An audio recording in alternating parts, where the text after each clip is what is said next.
de zany izy io zany ONG anankiray avy ivelany izy io manana traikefa mombana mahabibo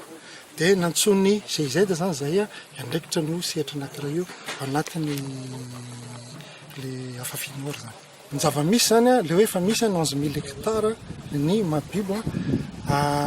eto Madagasikara zay ny fandambiasana mpitondra tany 1968 sy tamy 1977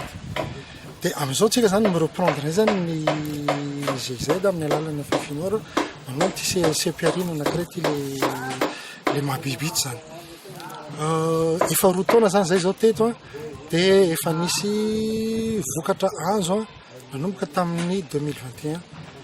2021 de miditsika zao anatin'ny 2022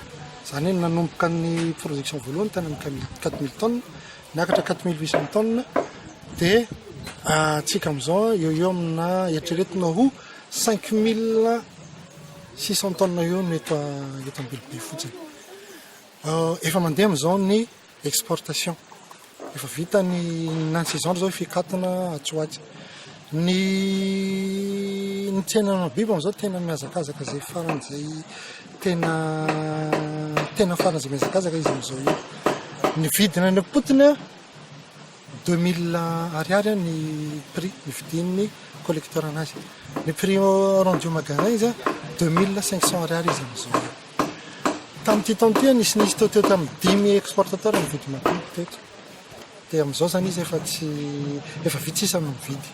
efa presque manao mise en emballage sy prêt à l'exportation zao ny exportateur ny transformatrice ny rehetra zao si zany tena mividy mahabibo am'izao ro io no mividy mahabibo farany lafo indrindra zany mividy lafo par rapport vidianany exportateur zao ny transformatrice 3000 ariary zao ny am'izao vidin'izao ny kilo am'izao fotoana zany zao tsika miresaka zao ny tantsaha rehetrarehetra ndrasany zao miazakazaka mividy mahabibo eto ny zavatra efa nataonay nefany zay fa nanao vondrona nanao agnona zany association na producteur nanao coopérative na producteur nanao zay nanangana re producteur rehetra ny ro vondrona reo misy any amina raika amby dimampolo izy zao oavondrona ho ray indray zany reo io le producteur io atao coopérative anankiray zany hoe ny tanjona zao amin'ny manaraka ho lasa ity coopérative ty no ifampiraraha miaraka amin'reto exportateur rehetra na hatraminy hoe ty coopérative ty no fampiraraha amina mpividy ny entana avy am'velo zay zao ny tanjona anay zao amin'ny manaraka zany efa misy zany aloha zany am'izay fa le quantité zany mbola tena kely de kely mbola zay zany zao mbola tsy afaka hoe tonga de ty ny mpividy velana de io ny coopérative mbola tsy tena tafiditra am'zany efa misy manjondom-baravarana zany io zay zany raha fandeha ny varotra mahabibo ity de tena efa io le amande de cajou eto zany zao efa hitanao eny amin'ny grande surface rehetrarehetra eran'ny Madagasikara io efa ny commande ny eto zany zao de mandeha isan-kerinandro zay zao mahatonga an'reto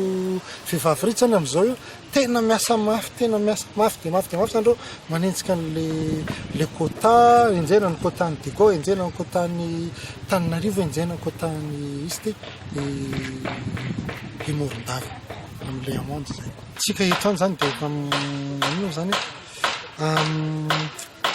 vidan'le vokatra tsika eto toerana ny tsika ny exporté eo amina 8000 tonnes entre 8000 tonnes à 10 000 tonnes zay zany ny exporté atao anatin'izay anana zay